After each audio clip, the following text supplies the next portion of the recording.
A'udzubillahi minasyaitonirrajim. Bismillahirrahmanirrahim. Assalamualaikum warahmatullahi wabarakatuh. Alhamdulillah, bersama saya dengan Muhammad Hamiz bin Nurin lagi di dalam laman YouTube Mizan Studio. InsyaAllah, apa kabar semua? Mudah-mudahan berada dalam keadaan yang baik, insyaAllah. Jadi sahabat-sahabat yang dirahmati Allah, kepada yang baru hadir dan baru sampai ke channel ini, maka boleh bantu kami dengan subscribe, insyaAllah.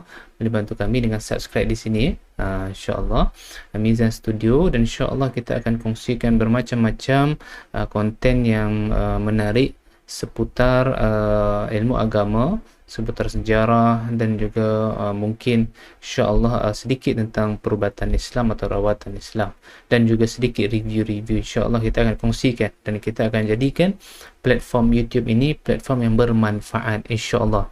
Okey, sahabat-sahabat yang dirahmati Allah, sesuai dengan tajuk kita, tahukah anda semua bahawa antara sosok yang perlu kita contohi akhir zaman ini adalah tidak lain selain Nabi Allah Muhammad SAW, itu adalah sahabat-sahabat baginda.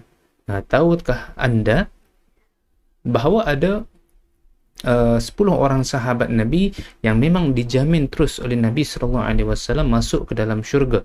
Subhanallah. Kita belum tentu lagi sama ada masuk dalam syurga ataupun masuk dalam neraka, wa'iyyazubillah. Dan berusaha minta pada Allah agar kita semua ini sentiasa Allah mudahkan, sentiasa Allah masukkan ke dalam syurganya insyaAllah. Kerana tidak ada kenikmatan, keindahan yang abadi melainkan di syurga Allah nanti. Sahabat-sahabat semua, tahu atau tidak bahawa salah seorang daripada 10 orang yang yang dijanjikan Nabi, sahabat Nabi masuk ke dalam syurga, ini adalah Abdurrahman bin Auf radhiyallahu ta'ala anhu. Selalu kita dengar nama Abdurrahman bin Auf ini. Dan tahukah anda, ini adalah salah seorang contoh atau role model saudagar yang berjaya, bukan hanya berjaya di dunia tapi berjaya di akhirat. Antara salah satu contoh sahabat Nabi yang bila mana dengar perkataan infak, ini dialah orang yang pertama. Bahkan bukan hanya dengan hartanya, jiwanya dan juga raganya. Subhanallah. Taib. Nah, jadi dah kenal atau belum saudagar sukses Abdurrahman bin Auf? Jadi insyaAllah kita bermula dengan namanya. Siapa namanya? Nama lengkap beliau adalah Abdurrahman bin Auf bin Abdi Auf bin Abdul Harith bin Zahrah bin Kilab Al-Quraishi Az-Zuhri Abu Muhammad. Nah, nama ibunya pula adalah Safiyah. Nah, menurut versi yang lain, ada yang mengatakan nama ibu beliau adalah Safa. Nah, ada yang mengatakan pula nama ibunya adalah Shifa. Ini nama yang paling masyhur. Juga ada yang mengatakan Az-Zuhriyah. Nah, tapi walau apapun itu, nama yang paling masyhur di kalangan para ulama ini adalah Syifa. Ibunya ini salah seorang yang membidani kelahiran Nabi sallallahu alaihi wasallam. Nah, dan Abdurrahman bin Auf lahir 10 tahun setelah peristiwa Gajah. Dan ketika itu ia diberi nama Abdul Ka'bah. Nah, jadi beliau ini 10 tahun lebih muda daripada Rasulullah sallallahu alaihi wasallam. Nah, bukan hanya itu, beliau juga dilahirkan di Mekah dan memiliki nama sebelum memeluk agama Islam. Ada sebahagian berpendapat namanya adalah Abdu Amru. Setelah masuk Islam, Nabi mengganti namanya dengan Abdurrahman bin Auf. Beliau juga antara golongan sahabat yang berhijrah ke Habasyah dan Madinah untuk menegakkan Islam. Ditinggal semuanya yang berada di Madinah, kekayaannya, rumahnya, ternakannya ditinggal semua di Mekah dan berhijrah bersama-sama dengan Rasulullah sallallahu alaihi wasallam ke Madinah. Kerana apa? Kerana cinta kepada Nabi. Nah, kita cinta kepada Nabi, apa yang kita korbankan? Apa yang kita tinggalkan? Nah, beliau juga merupakan pejuang Islam yang banyak menempuh halangan, rintangan dan pahit getir untuk menegakkan perjuangan Islam bersama Rasulullah sallallahu alaihi wasallam. Kerana berkat takwa beliau, keimanan beliau yang jitu disertai dengan semangat jihad yang tinggi, beliau berjaya memberi sumbangan yang besar kepada Islam. Nah, beliau juga terkenal di kalangan sahabat dan termaktub dalam tinta sejarah sebagai seorang dermawan Islam yang unggul. Subhanallah, bukan hanya kaya, bukan hanya perkasa, tetapi juga dermawan. Subhanallah. Nah, jadi beliau adalah role model ahli korporat yang berjaya, dan kekayaan yang diperolehnya digunakan untuk membantu mempertingkatkan perjuangan Islam. Nah, jadi mari kita lihat itu sedikit sebanyak tentang Abdurrahman bin Auf secara mukaddimah. Dan mari kita lihat apakah pengorbanan dan perjuangan Abdurrahman bin Auf. Nah, jadi sahabat semua, Abdurrahman bin Auf ini seorang hartawan yang banyak menyumbang harta kekayaan pada Rasulullah SAW. Sumbangan yang diberikan sangat bermakna dan besar faedahnya. Nah, saat Islam menghadapi ancaman dan kesulitan di peringkat awal perkembangannya, maka inilah yang salah seorang yang membantu perjuangan Islam. Nah, jadi ada kurang lebih beberapa yang boleh saya cantumkan, kita kongsikan bersama di sini supaya menjadi iktibar kepada kita apa saja perjuangan dan pengorbanan Abdurrahman bin Auf. Baik. Yang pertama, beliau pernah menderma 4.000 dinar secara spontan setelah Rasulullah SAW memohon sumbangan daripada orang ramai. Sebelum baginda menggerakkan tentera ke medan perang, jadi bila dengar sahaja baginda Nabi memerlukan bantuan kewangan untuk tentera Islam, beliau keluarkan secara spontan 4.000 dinar. Subhanallah. Masya Allah, ini satu yang dahsyat. Dan kemudian bukan hanya itu, beliau juga pernah menderma 200 takhil emas, 500 ekor kuda, dan 1.500 ekor unta untuk peperangan Tabuk. Nah, bayangkan kalau satu ekor unta saja harganya belasan ribu, apatah lagi kita boleh kalikan dengan 1.500 ekor unta. Subhanallah. Dan kebetulan ketika itu waktu Abdurrahman bin Auf menyumbang untuk peperangan Tabuk itu bukanlah dalam suasana ekonomi yang baik, tapi beliau keluarkan juga untuk agama. Nah, dan yang ketiga, beliau pernah menderma juga kepada 100 orang tentera Islam yang terlibat dalam peperangan Badar. Beliau beri satu orang ni 400 dinar. Nah, 400 dinar pada waktu itu yang tersisa daripada peperangan Badar dari 313 ini hanya 100 orang pada masanya, dan beliau beri setiap orang daripada sahabat yang mengikuti peperangan Badar itu 400 dinar seorang. Subhanallah. Nah, dan beliau juga memberi kepada isteri Rasulullah SAW setelah kewafatan baginda sebanyak 80.000 dinar setiap seorang, dan diberikan juga untuk seluruh keluarga baginda 1.000 ekor unta. Nah, 100 ekor kuda, 3.000 ekor kambing, tanah, rumah dan perniagaannya. Nah, jadi memang subhanallah. Jadi beliau ini antara sahabat Nabi yang memang tidak pernah meletakkan dunia di hatinya, tetapi beliau meletakkan Allah di hatinya. Walaupun begitu, beliau tidak meninggalkan usaha. Nah, jadi itu antara sedikit pengorbanan yang pernah yang boleh kita cantumkan untuk memberikan kesadaran. Banyak lagi, tapi ini antara yang besar. Kemudian sahabat yang dirahmati Allah, yang ketiga, keutamaan Abdurrahman bin Auf. Apa dia keutamaan Abdurrahman bin Auf? Ia termasuk kalangan yang masuk Islam lebih dahulu, sebelum ada pertemuan di rumah Arqam. Nah, yang sekarang dikenal dengan Darul Arqam, yang dilakukan oleh Rasulullah SAW. Yang pertama, keutamaan baginda, antara yang 8 terawal masuk Islam. Dan yang kedua, yang mengharamkan khamar bagi dirinya sendiri pada masa jahiliyah. Nah, ini belum turun wahyu dari Allah, tapi pada zaman itu beliau telah pun mengharamkan khamar atas dirinya. Beliau tak minum khamar pada waktu itu. Melakukan 2 kali hijrah, nah, ke Habsyah dan ke Madinah. Kemudian yang keempat, keutamaan sahabat Nabi ini, ia terlibat dalam perang Badar dan seluruh perang lainnya, tidak pernah tertinggal. Kemudian Abdurrahman bin Auf terluka dalam perang Uhud sebanyak 21 kali luka. Rasulullah SAW juga mempersaudarakan dirinya dengan Sa'ad bin Nabi Rabi'. Siapa dia? Pimpinan Madinah pada waktu berhijrahnya. tentera Muhajirin ke Madinah. Dan yang ketujuh, Abdurrahman diutus oleh Rasulullah sallallahu alaihi wasallam bersama 700 orang ke Daumatul Jandal yang terjadi pada bulan Sya'ban tahun ke-6 Hijriah. Nah, ia menyeru penduduknya kepada Islam, lalu ditolak sebanyak 3 kali. Kemudian Ashbagh bin Amr al-Qalbi yang waktu itu Nasrani memeluk Islam. Kemudian Rasulullah sallallahu alaihi wasallam menyuruh untuk menikahi Tumadir binti Ashbagh.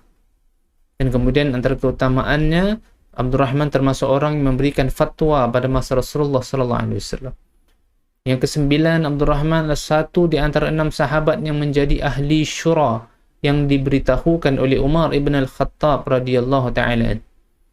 Ke-10, pada para perang Tabuk, Rasulullah sallallahu alaihi wasallam sempat menunaikan 1 rakaat dari solat subuh dengan mengikut di belakangnya. Ia sebagai satu-satunya sahabat yang secara meyakinkan menunaikan solat sehingga tahap Nabi mengikut di belakangnya. Nah, Abdurrahman itu antara keutamaan Abdurrahman. Dan Abdurrahman ini yang terakhir adalah sosok yang rendah hati dan rajin sedekah. Nah, ini beliau sendiri yang akan panggil para gelandangan, orang yang susah, orang-orang miskin untuk dia bantu. Untuk diberikan bantuan makanan terutamanya, insyaAllah. Ya, subhanallah. Nah, jadi ada satu kisah yang masyhur bagaimana awal suksesnya Abdurrahman ini hanya bermula dengan modal yang sangat sedikit, tapi tekad dan keyakinan kepada Allah ini memberikan dunia. Allah membuatkan Allah berikan dunia kepada beliau. Nah, hadis daripada Anas bin Malik bahawa Rasulullah sallallahu alaihi wasallam mempersaudarakan Abdurrahman bin Auf dengan Sa'ad bin Abi Rabi al-Ansari. Nah, ketika itu Sa'ad bin Abi Rabi ini antara hamba Allah daripada Ansar yang memegang tampuk pemerintahan di Madinah dan memiliki hampir seperempat daripada kebun tamar di Madinah.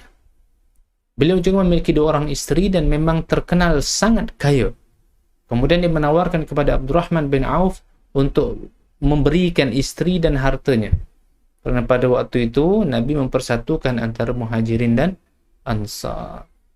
Nah, kemudian kata Sa'ad bin Abi Rabi' al-Ansari radhiyallahu ta'ala, kalau kau inginkan, aku boleh ceraikan salah satu daripada isteriku untuk beri kepada kamu setelah iddah. Kemudian yang paling memeranjatkan, tahu atau tidak apa yang dijawab oleh Abdurrahman bin Auf, kita kalau misalnya diberi pilihan dipersaudarakan dengan saudara se-Islam kita, kemudian diberikan pula isterinya yang menjadi kesayangannya, diberikan pula hartanya, ini subhanallah, tak ada orang yang menolak. Tapi perhatikan apa yang disampaikan oleh Abdurrahman bin Auf. Barakallahu laka fi ahlika wa malika. Semoga Allah memberkahimu dalam keluargamu dan hartamu. Dulluni ala suq. Cukuplah kau tunjukkan aku di mana pasar. Nah, kemudian ditunjukkanlah pasar kepada Abdurrahman bin Auf sehingga beliau berdagang di situ, mendapatkan untung yang banyak daripada menjual cangkul, berdagang keju dan berdagang samin. Nah, suatu hari Nabi SAW melihat pada Abdurrahman, daripada pakaian Abdurrahman ini, Nabi satu hari melihat ada bekas warna kuning pada pakaiannya. Nah, biasanya bekas warna kuning ini di pakaian itu adalah bentuk wangian yang biasa dipakai ketika perniagaan. Nah, jadi ada wanita-wanita dahulu kala di zaman jahiliyah, mereka menggunakan minyak wangi seperti tadi.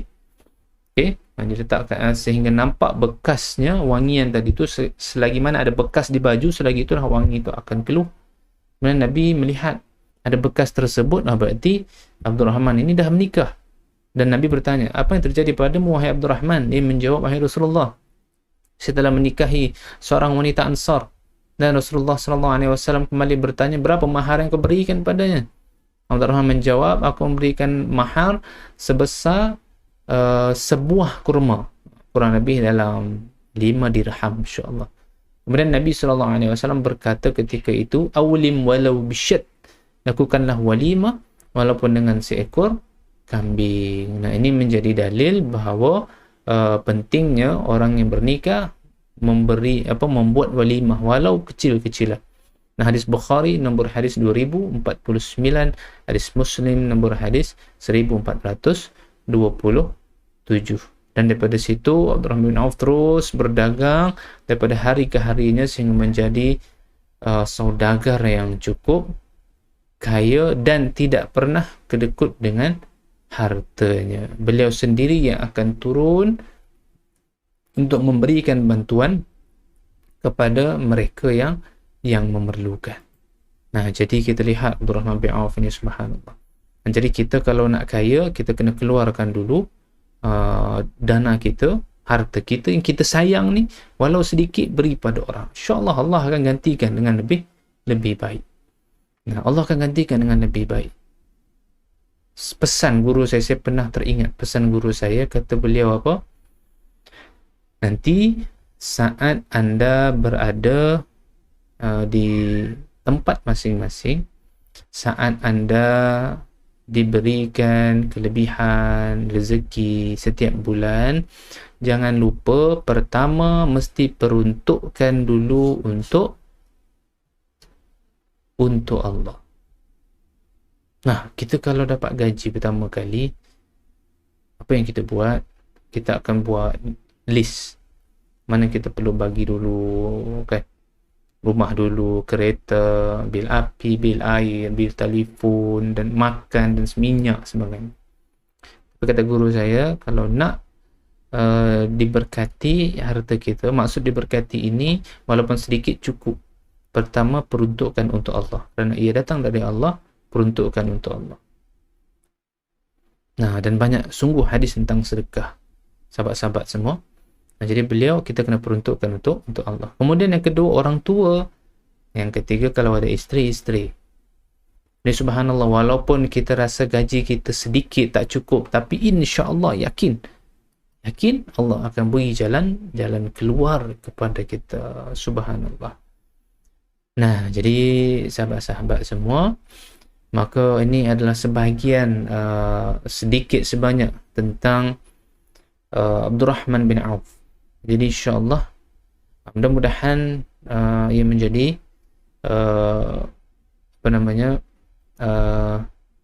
kekuatan ataupun iktibar untuk kita meniru calon yang paling baik untuk ditiru berkenaan sedekah. Nah, dan jadi Abdurrahman ini wafat pada tahun 31 Hijriah. Dimakamkan di mana? Perkuburan Baqi', dan disalatkan oleh Sayyidina Uthman Ibn Al-Affan radhiyallahu ta'ala. Nah, kurang lebih Abdurrahman ini hidup sampai 72 tahun. Ada setengah riwayat kata 74 tahun. Nah, Abdurrahman berwasiat untuk memberikan dana sebesar 400 orang kepada orang yang ikut di perang Badar macam saya sebutkan tadi. Nah, ini subhanallah. Dan legasi yang ditinggalkan Abdurrahman ini adalah 12 isteri, 20 putra dan 8 putri, subhanallah. Dan beliau juga antara sahabat Nabi yang dijamin masuk syurga. Bagaimana dengan anda? Mudah-mudahan Allah berikan peluang untuk kita masuk dalam syurga, insyaAllah. Okay, jadi sahabat-sahabat semua, sampai bertemu lagi di video yang akan datang. Jadi insyaAllah kita akan banyak membahas tentang kisah-kisah sahabat, tentang perkara-perkara yang lain yang insyaAllah mudah-mudahan bermanfaat untuk kita semua. Jadi kerana tidak apa yang boleh kita pentingkan melainkan untuk kita mengubah diri kita. Bagaimana cara nak ubah diri kita? Kita kena ambil pedoman daripada orang lain, dan itu paling utama adalah sahabat-sahabat Nabi sallallahu alaihi wasallam, insyaallah. Okey, stay safe, jaga diri baik-baik, selalu doakan kebaikan untuk negara kita. Doakan agar orang yang sakit Allah berikan kesembuhan, yang lapang Allah berikan, yang sempit Allah berikan kelapangan, dan yang berat Allah ringankan, insyaallah. Sampai bersua lagi. Wabillahi taufik wal hidayah. Assalamualaikum warahmatullahi wabarakatuh.